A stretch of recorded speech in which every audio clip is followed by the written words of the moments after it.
right, you guys, good morning. Welcome back to Anton's class. If you're new here, my name's Anton and I'm all about wellness.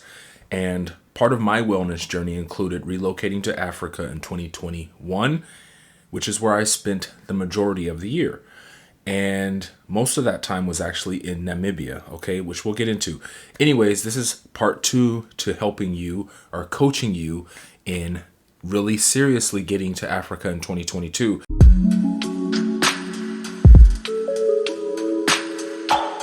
And an important process is selecting the country that is right for you, all right? The last thing we want is for you to get there and decide that that country isn't to your liking. And that could happen even with all the research in the world. But I want to prepare you, all right? And that's why I'm here. So I will be coaching you. Did you bring your notebook?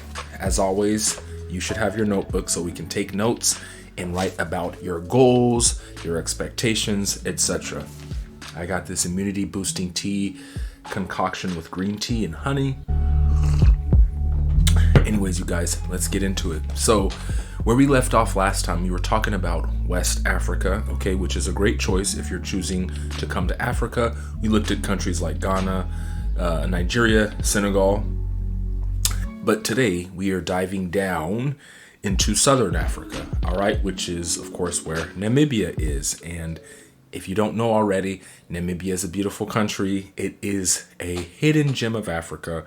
It really flies under the radar, all right? And so that's okay because I'm about to put y'all up on some game, okay? Namibia is a very underappreciated country in Africa, but I really fell in love with Namibia while I was there, and I will be going back in 2022, all right? So if you're interested in Southern Africa, let's take some notes. So first country, Namibia. Let's talk about some of the pros and cons of Namibia. So that way, if you are thinking of going to Namibia in 2022, you can be better prepared. All right. One of the first pros, beautiful beaches. Okay. Yes, it is a coastal country. So if you love beaches, then Namibia has beaches in plenty. Okay. Swakopmund is a coastal town, Walvis Bay, and there are others, all right? And I have a video about my experience in Swakopmund. Go ahead and click up here and you can check that out. But before you go, let's go ahead and finish this coaching session for you. So the beautiful beaches is a huge plus of Swakopmund. I really enjoyed myself there. To be honest, I wasn't a big beach person, but then in Namibia, I fell in love with the ocean, all right? There was just something about that ocean there that really tickled my fancy, okay? So if you are into beaches or if you're not really sure about it, you should check out Namibia, okay? The beaches are beautiful. Another pro, huge pro, is that there are no power outages in Namibia while I was there. There might be occasional power outages just like there are occasional power outages in the West, in the United States and Europe, but they are nowhere near as frequent as in other countries like in West Africa, okay? Countries in West Africa. So that is a huge plus, all right? The entire time I was in Namibia, there were no power outages. And I know that is something that a lot of African countries experience. Well, I should say some African countries experience. And that's okay, right? They're developing. But if that's something that you're not sure you would like to put up with, then Namibia is a plus, all right? Another huge plus is they speak English, okay? I was attacked vehemently for leaving Rwanda, and one of the reasons I left Rwanda was because I was running into a lot of language barrier up there, okay? They speak a beautiful language called Kinyarwanda, so if you're interested in Rwanda, which we'll talk about later, you can choose to learn the local language. Anyways, a pro to Namibia is that everyone speaks English. I was there for, like I said, several months in 2021, and I never ran into any language barrier whatsoever. And there's a lot of diversity in Namibia, and everyone speaks English. You hear other languages like Oshiwambo, another Bantu language. You hear Nama, which is a Khoisan language, the Khoisan language family. You hear Damara. You hear Afrikaans, which is in the Indo-European language family. It's technically a European language. But anyways, everyone does speak English in Namibia, which is a huge plus. Another plus, it is incredibly developed, okay? The infrastructure in Africa is probably the best, if not second best, infrastructure in Africa. It is incredibly developed. It's very comfortable to live there. Okay, that level of comfortability that you're used to in the West, you do get in Namibia. All right, and I know there are some people thinking, well, if you're going to Africa, don't expect to bring the West with you. That's not what I'm saying. What I'm saying is, though, for those of you who have not been to Africa, there's less culture shock if you first touch down in Namibia, or if you want to live in an African country that still has those creature comforts that you're accustomed to in the States. You can get that in Namibia. Okay, so that is another plus. Another plus of Namibia is the fact that it is pretty affordable. Okay, Windhoek is a pretty affordable city compared to any city in the West, but it still has all the comforts as a city in the West as well. Okay, so that affordability is something that I know a lot of you are interested in. Okay, another pro is the transportation. Transportation is affordable in Namibia. Taxis are very affordable. They're constantly driving around. They'll honk at you to get your attention, and it costs right now less than $1. Okay, approximately for a ride across town, within town. If you're going further or farther, rather, it'll cost twice that amount. All right, but it's not bad. So cost of transportation is very affordable in Namibia. Another pro, there are so many, so I'm going to have to stop soon. Another pro is the fact that the people are very beautiful, okay? Very beautiful people in Namibia. If you're single and ready to mingle and, lock it down and meet someone, there are plenty of beautiful people in Namibia who are single as well. So that is another plus. And there are many, many more, okay? The grocery stores are like America. Their malls are like the West. So yeah. And it's pretty safe, okay? It's a pretty safe country, all right? I never had any negative experiences while I was there as far as safety is concerned. That doesn't mean to be wise. That doesn't mean to be smart. That doesn't mean that there aren't unsafe areas there, because there are, just like anywhere. But it's a pretty safe place, okay, in my experience. So let's talk about some of the cons. One of the cons is that as if you're a pedestrian, especially in the central part of the city, like in Windhoek downtown, sometimes the cars are kind of unsafe the way they drive, so you have to watch yourself when you're walking around, okay? So that is one of the cons of being there. What else? Some of the taxis don't have seat belts in them, all right, in the back seats. They're required to, I believe, by law, but some of them don't. So that is another con if you're going to be using the taxis, all right? They also have public transportation like little buses and things like that, so, other con, it could be kind of hot. It is a semi-arid region, but it's a high elevation semi-arid region, so it doesn't get as hot in their summer as a low elevation region. There are low elevation regions in Namibia, okay, but Windhoek, the capital, is a high elevation plateau semi-arid region. Swakop is cooler though in the summer, so if you are hot in Windhoek, maybe you can consider going down to Swakopmund, because the climate there is more regulated by the ocean, of course. So, but that is something to consider.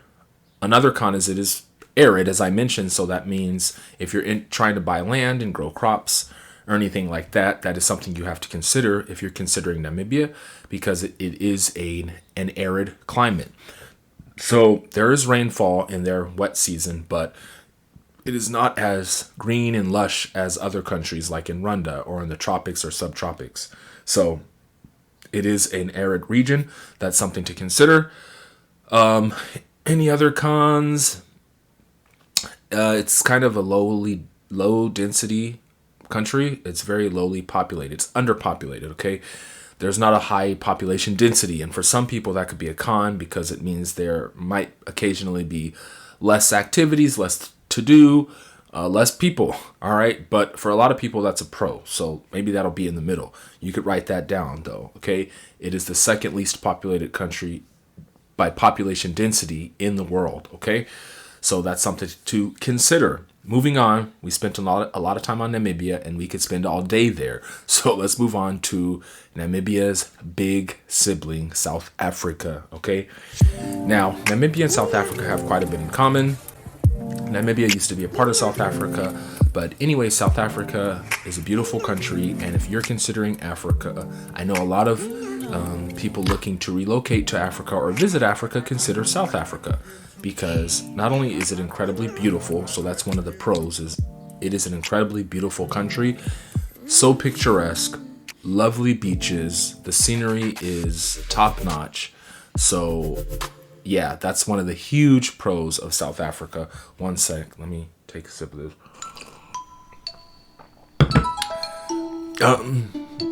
Excuse me. Another pro is it is an English speaking country, so if that is something you're looking for, then you can put South Africa on your list, all right? Because it is an English speaking country.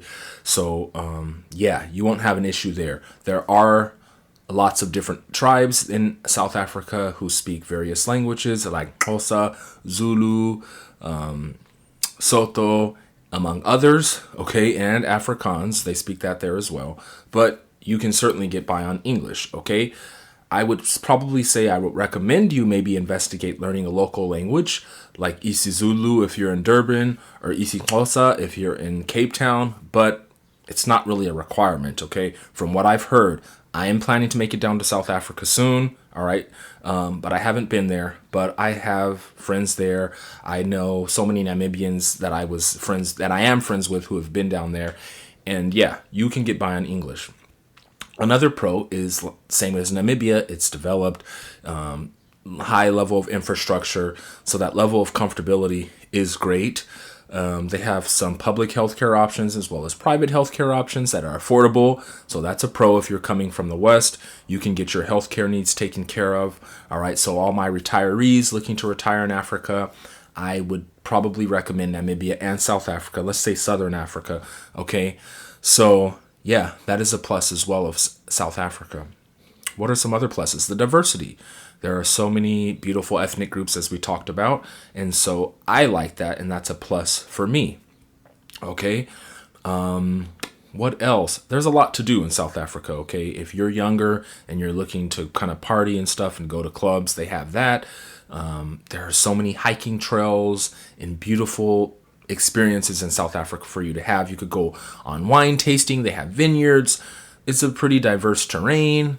They have arid regions. They have semi-arid. They have more lush regions, subtropical regions. They have Mediterranean climate, like in Cape Town, as they call it. And so, yeah, there's a lot to do in South Africa. I don't think you would get bored, okay? So many pros. Beautiful people as well. Incredibly beautiful people in South Africa, okay? Let's get that straight right away. So I would love to get down to South Africa. Some potential cons. Well, one of the biggest ones is the level of safety. Now, of course, there are safe areas in South Africa, but because of there's some type of political climate going on there and different things, right? Like poverty that some people experience. But there can be levels of uncertainty and not safe. Okay, there are some places that aren't safe, is what I'm trying to say. All right, but so just be smart if you're going to South Africa. Talk to locals, befriend a local, definitely, so they can kind of steer you in the right direction, keep you out of unsafe areas, neighborhoods. Always be safe, and if you're coming from the West, use discretion, of course, anywhere. All right, there are very unsafe areas and cities in the United States, right? Like Southside Chicago can be pretty unsafe. There are areas in Detroit which are incredibly unsafe. So in South Africa, it's the same. There are very safe neighborhoods, and then there are some areas which are less safe.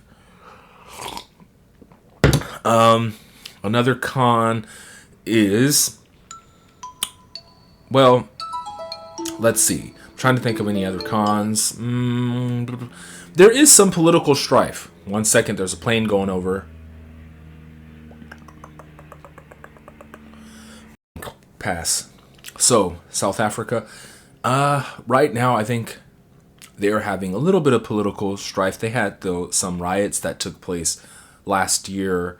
I'm not going to get too much into that, but they had some issues going on there. All right, it has to do with the inequality in the country. It's a pretty high level of inequality in the country, and so whenever there's that high level of inequality or of inequity, then there is going to be the potential for some uncertainty and strife. All right, so that's something to consider. But there are some unsafe countries.